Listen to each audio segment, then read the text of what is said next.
Thank you very much for joining us today. My name is Marian White, and with me is my co-host since the 1990s, if you can believe it, Mr. Ken Bialo. 1991, Marian.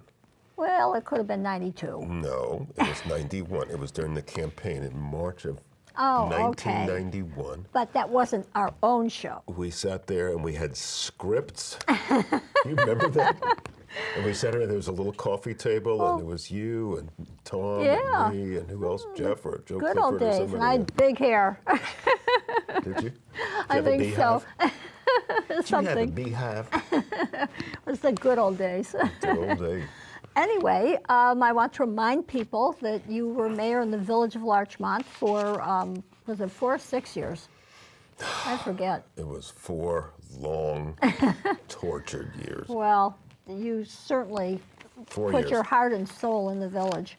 And then you were trustee on the Larchmont Village Board for 11 years. Yes. So thank you for all those unpaid hours. Right. And Now this is my turn to say, and you were a trustee for 2 terms, 4 years, and then just ditched me. And left me to the wolves. Well, I didn't ditch you right away. Left me to the wolves.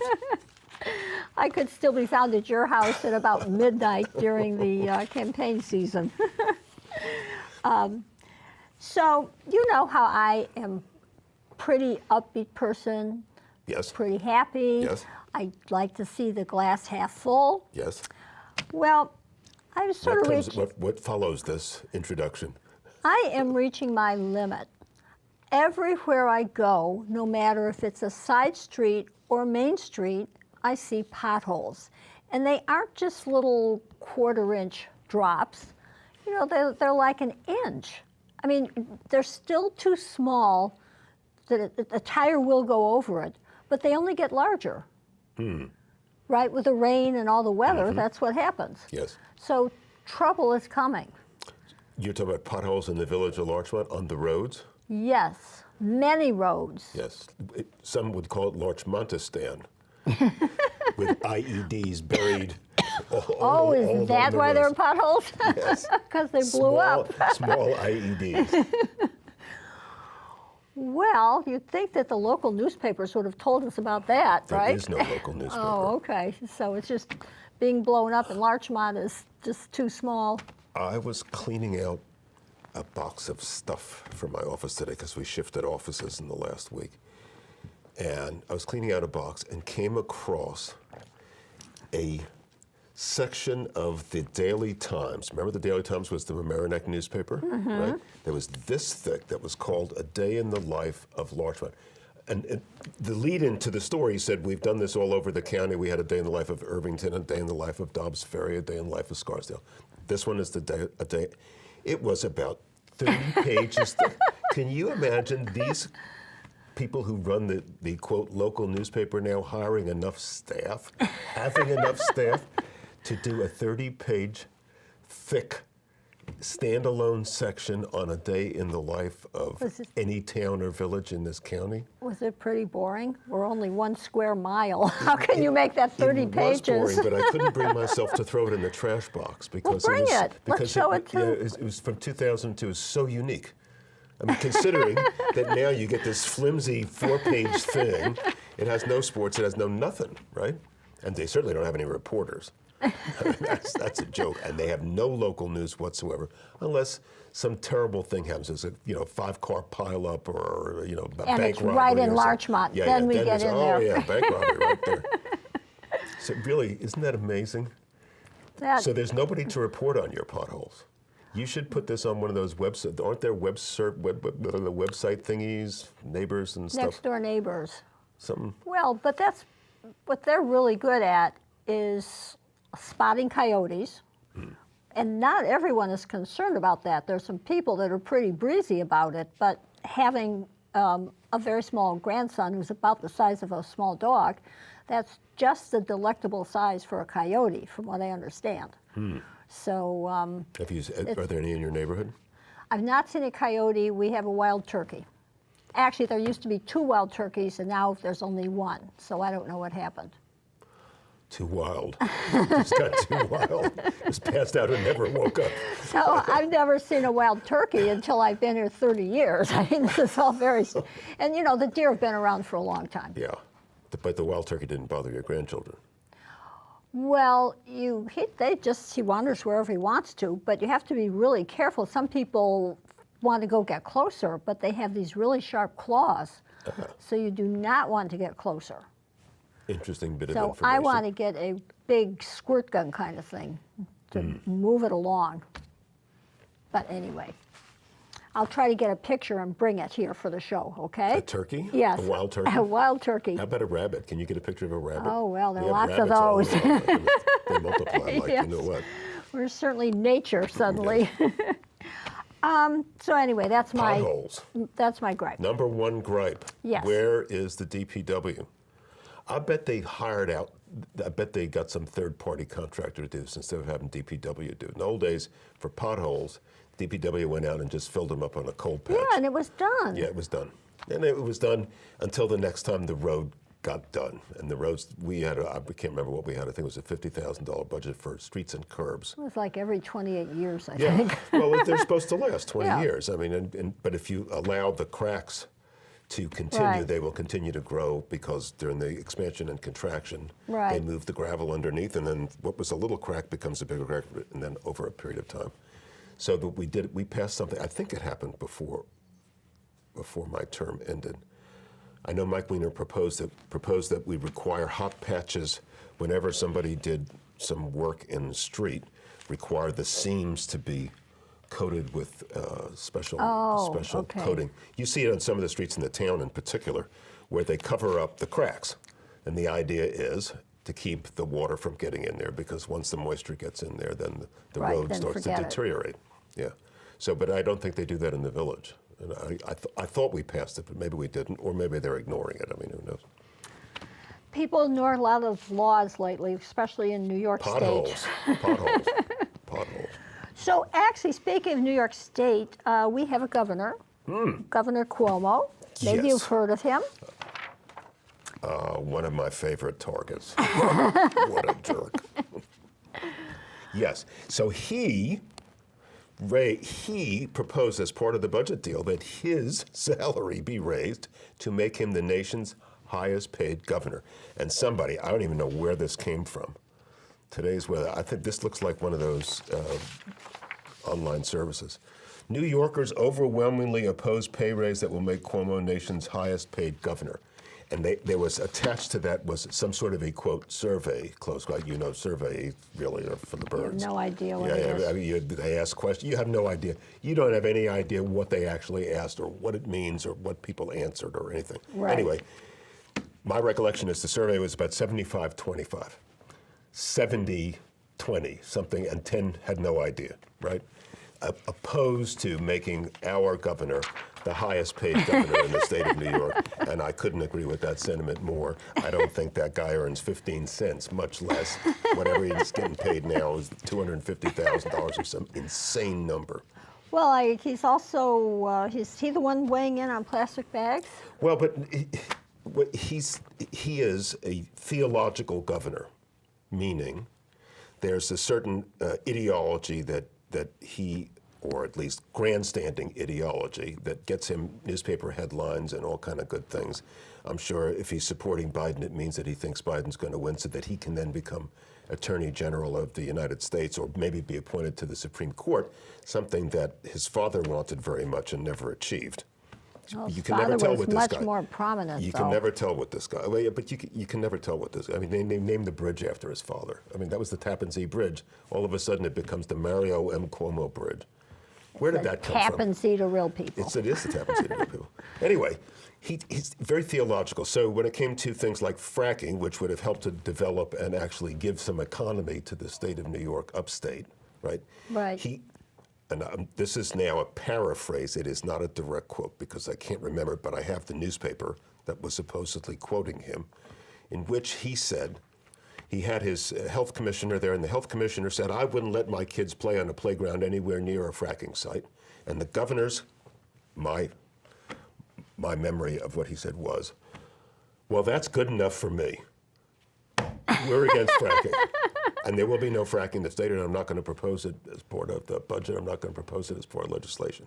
So the people across the road in Pennsylvania have new schools, hospitals, roads, farms. They're all driving around in Cadillacs or whatever it is that they drive around, farm Cadillacs. And no potholes. No potholes.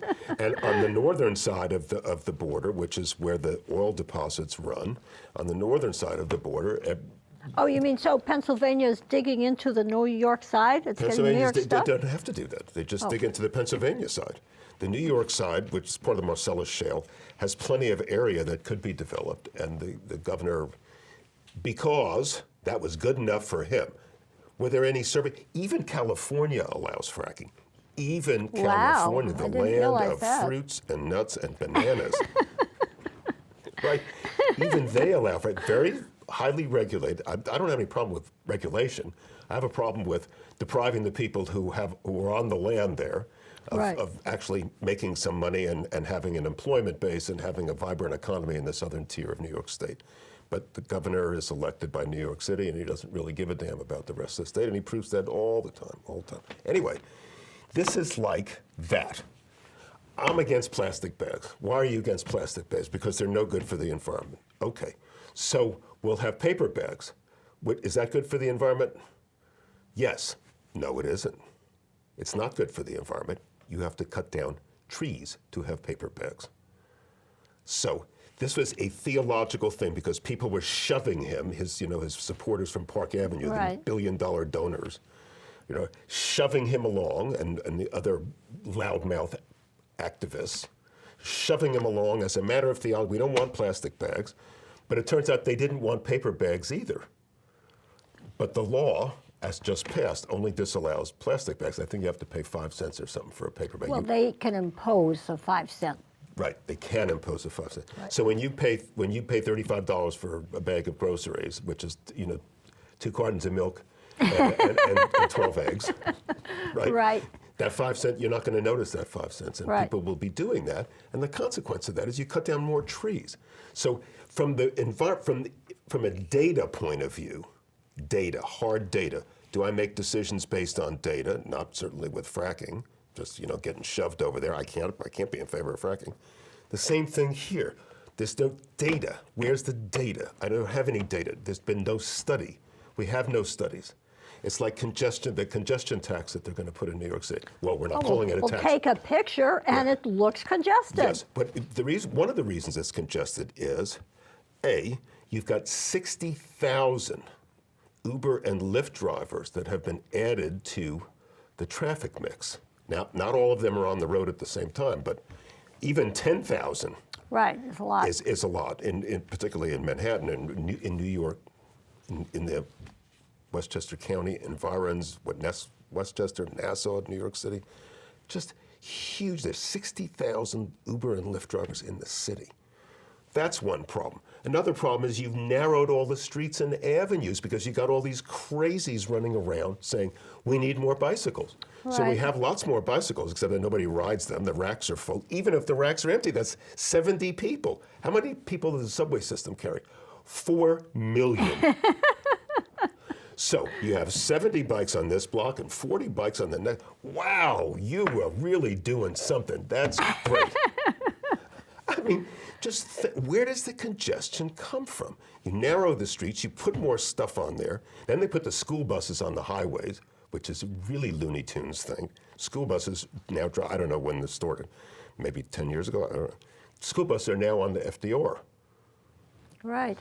So, you jam it up and then you say, well, it's very congested. So let's charge. So let's tax people who are going to go below 61st Street. That's completely, in my view, totally, well, London did it. London is a completely different place, by the way, and it has about twice as many people as New York City. And it's also, the capital. What are we doing there, 15 minutes? The capital, it's a capital city. They can do all kinds of stuff to beautify a capital city. New York City is not a capital city. New York City is it's basically come here, make some money, and then go away. That's what most people do. If you're smart. If you're smart. So His embrace of paper as an acceptable alternative to plastic has bothered environmental organizations, some of whom are pushing for a statewide fee on paper or an outright ban. Everybody knows when you switch to paper, it's just trading off one set of environmental issues for another set. Elizabeth Moran, head of some policy, New York Public Interest Research Group.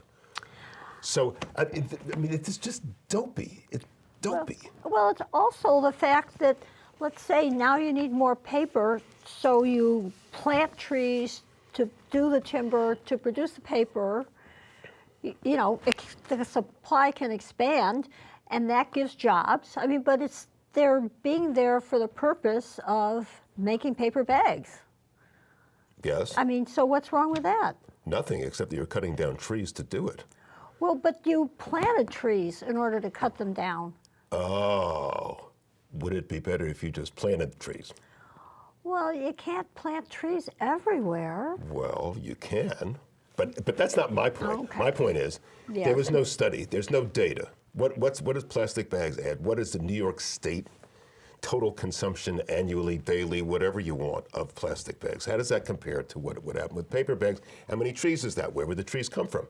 There's a lot of pollution when you grow trees all the way across the rest of the country, and then you have to ship the pieces of paper over here. Where are the plastic plants? I mean, it's not a view Right. of if you're interested in this stuff, what's the carbon balance to put this glass of water here? And is it better to have a bottle of water?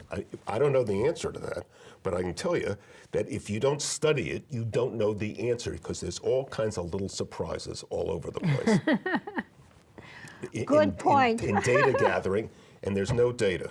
And so I look at this and I said, this is like fracking. It's like 25 other things that this guy did, including New York possibly becoming a sanctuary state, which is off the wall. It is not.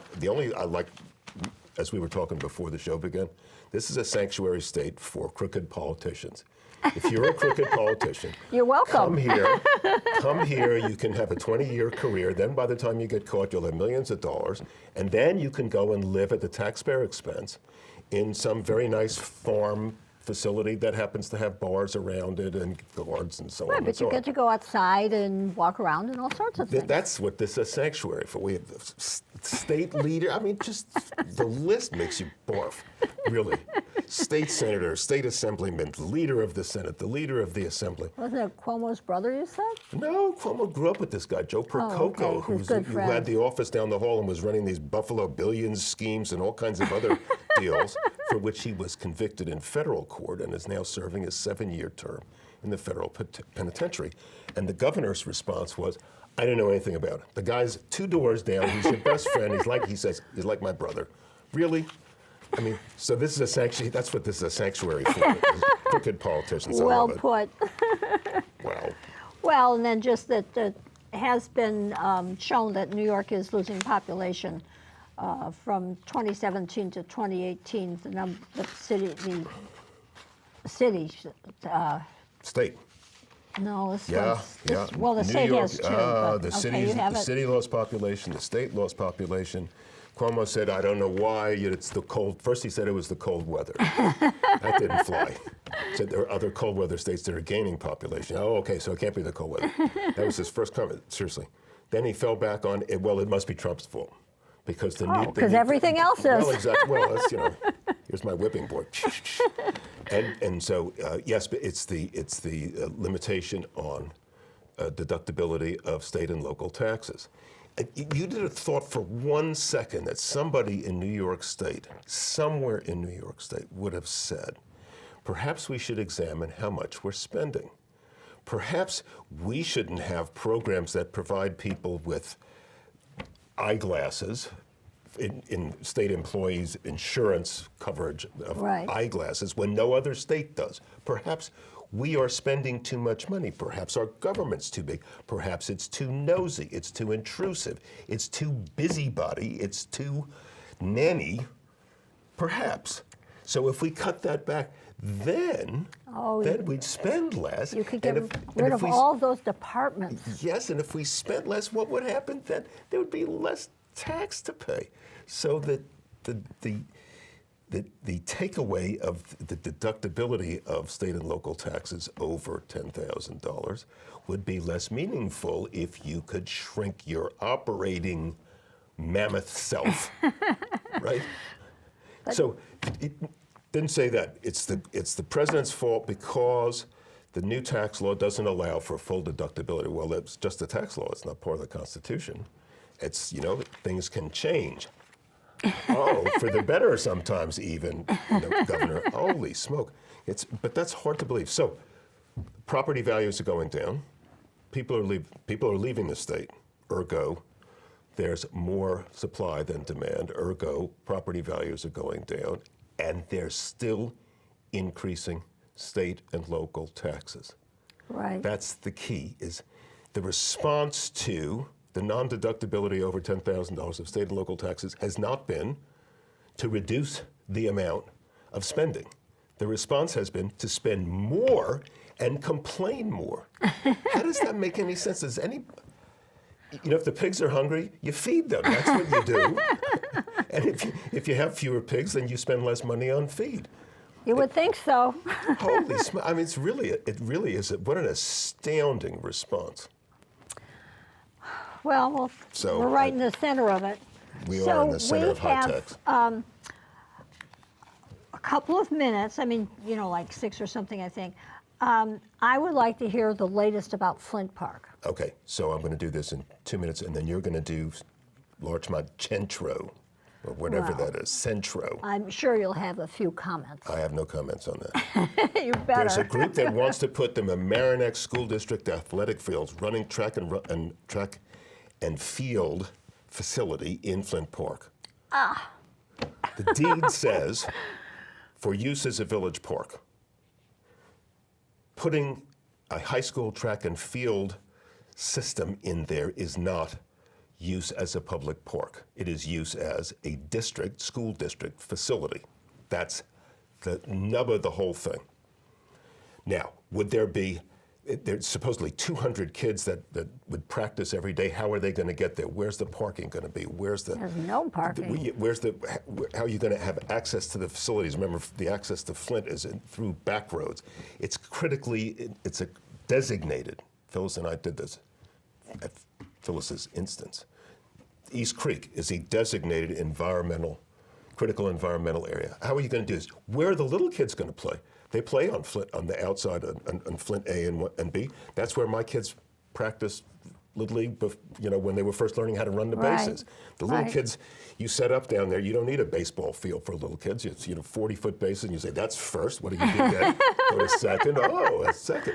Or you set them up at the soccer field and the cones, and they go running all around the place. That will be taken away. This project would be Flint A and B. As you drive in, it would be completely redone. And it would be a high school track with a track and field facility in the middle of it. Nobody knows who's going to pay for this. There will be lawsuits about this, and I can guarantee there will be lawsuits because I personally will bring one. Thank you. Seriously. And not to mention the aesthetics of just jamming all these cars and all this traffic into a neighborhood. There's a neighborhood. Spanish Cove is back there, and then there's Flint Avenue, and there's Locust Avenue.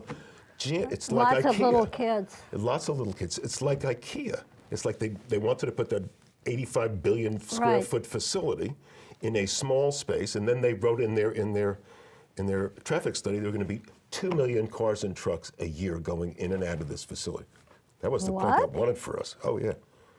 You remember when I made that speech? It was like putting a size 9 foot into a size 7 shoe. I mean, that's what they're talking about here. This is an awful idea. And the village board has said no, and I'm with the village board. They have said no? They have said no. And they keep in saying a strong no, way? and they should, and they need to keep saying no. You can't do this. This is this travesty. Well, they can't force it on us, can they? No, they can't do anything. But they have a lot of money. This group of people, they have a lot of money, so that Is we'll this the offer the money. foundation? I don't know who it is. I'm not going to say. Okay. I'm not going to say. But they have a lot of money, and they want to spread it around. And of course, that always attracts attention. But this is a travesty. Now you have another travesty, which I know has you completely upset. Yes. Well, I don't know if you have heard about this 55,000 square foot project that's right in the heart of the village on Chatsworth Avenue. Near Palmer. Near what? Near Palmer. Would be close to the corner store. And the thing about these renderings, This is even worse. well, I know, but I wanted to start with this. The thing about this is Chatsworth Avenue, and it just looks like Chatsworth Avenue is at least 8 lanes with no cars. Isn't that amazing? And no trees. And it's, we have a problem with school overcrowding. It's going to bring in, it's 52 apartments, I guess. No, it's 25 or 26 apartments. So if every apartment has 2 cars, then that's going to be 52 more cars in the area. One of the reasons that they're trying to offer to the village to let this happen is because they say they're going to build a parking garage, a 2-story where the Went Street parking is. Of course, the Went Street parking is so tight, you have to turn corners very carefully or you're going to take off someone's bumper. And so this is supposed to be Went Avenue, if you can believe it. You know, this is at least 6 lanes and Went is 2. So it's just the renderings are ridiculous. And it's mammoth. And I guess what? They first go and where do they start? Do they start at the village board? I think they presented it to the planning commission yesterday. So you go to planning and then Maybe that was zoning. the village board they presented to. Yeah, you have to go through planning, then you have to go through the architectural review, and then if you're trying to do something which is beyond the zoning ordinances, like you want to put 4 stories in or 5 stories in instead of 3, then you have to get either a variance from the zoning board or you have to get the lot rezoned. And I don't know which they're doing, Well, but it's clearly a gigantic project. You made There's that stuff in there. really interesting comment, if you go back to this, please, that when you were mayor and there were all the McMansions, and how are you going to get away from this chunky look? And tell them what the solution was. Well, the solution, that was our first piece of the redo of the zoning code, and it was to deal with McMansions, and the way we did it was we broke up the straight lines. So even if people wanted to jam more square footage into, as long as they had the appropriate setbacks, what we did was we made roof lines that had to be broken up so that it didn't look so massive. And I think that's what actually happened subsequently with people who had properties. They're now on Larchmont Avenue. There's several of them on Larchmont Avenue. There's a couple on, I guess, Went or Summit, catty corner on Went and Summit, where there's a lot of house there, but it doesn't look like a lot of house because the lines are broken up, and that was something that we zoned it for. This is a gigantic shoebox. It's a gigantic shoebox, and it has no breakup. It just looks gigantic. But that picture tells 1,000 words. So I guess it says the Village of Larchmont Planning Board and Board of Trustees heard a general overview of the plans by the developer. And then there's even a website we can all go to find out how things develop. Yep. It's sponsored by... the developer. Yes. You probably can't find out anything there that you really want to know. But what you can find out there, Marian, is more pictures. Doesn't that look like New Rochelle Hospital? It looks like all 17 buildings at New Rochelle Hospital put together. Right. And this has to be the parking area, but for a 2-story parking garage, it'd have to be much taller. Plus, we have that new house that was built right on the edge of the Went thing, where it's like a 6-foot separation. Well, there's a new building going in on Palmer Avenue, right? Where the old Larchmont store was, between the corner store and Citibank. The shoe store was there, and the Larchmont store. There's another gigantic building. So it's hard to know what this would look like in the context of that building actually already being built. It's not going to make it any less massive, right? It's going to be well, we shall continue to report to our audience, right? Well, if they're listening.